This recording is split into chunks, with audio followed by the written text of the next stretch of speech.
and Jamie Schonauer are a couple of Midwestern transplants who have lived in Burbank for about 10 years, absorbing all they could about the city, past and present, through osmosis. But then the identical twin writing team decided to author a book about Burbank, taking only a year from start to finish on this pictorial history called Early Burbank.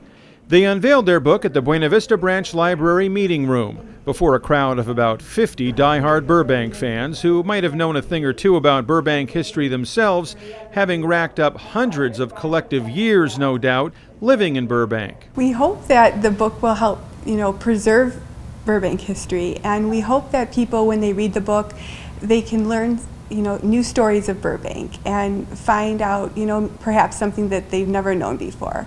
The book, part of Arcadia Publishing's Images of America series, is divided into 5 chapters, including a look at the city's entertainment industry, its aviation past, and there's even a chapter dedicated to rose floats.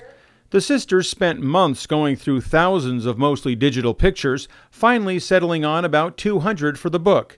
And even though Erin is 2 minutes older than Jamie, she says they have worked as equals all of their lives. Like as far as the pictures, we both would have to like the picture for it to go in the book. So if one didn't like a picture and one did, then it wouldn't go in the book. Yeah. So we have to kind of agree, but we mostly agree and then just bounce ideas back and forth and rewrites just back and forth. One of my favorite pictures is the 2 women riveters riveting a fuselage at Lockheed during World War II. And because we do a section in the book where we feature the women who worked at Lockheed. And it's just one of my favorites because it shows how the women had to step it up and really work on the big, large aircrafts, at Lockheed. I mean, these women were not previously skilled in this area. They were homemakers and clerks and dressmakers, and they had to really learn a whole new career. Erin is especially fond of the Rose Float chapter, featuring a number of Burbank Rose Parade entries over the years. One of my favorites in the Rose Float chapter, where we feature Burbank's Rose Floats, and one of my favorites is the 1939 float, Tally Ho of 1889. The school districts, the Burbank teachers and students, were able to work together and build this float, and it looks so professional. Perhaps the coolest, then saddest Burbank float entry was from 1964, called The President Goes to the Prom, based on a visit by President John Kennedy to the Burroughs High June 1963 prom in Beverly Hills. JFK had a fundraiser there that almost resulted in the Burbank kids getting moved to another room. The president nixed that idea and even dropped by to talk to them. Actually, this is a better room than the room we have upstairs. The surprise visit inspired the January 1st, 1964 Burbank float that rolled down Colorado Boulevard 40 days after JFK was assassinated. Next to being president, in fact, rather than being president, I'd prefer to be a senior in this high school. 10 years later, in 1974, Wes Clark and Mike McDaniel were graduating from Burbank High School.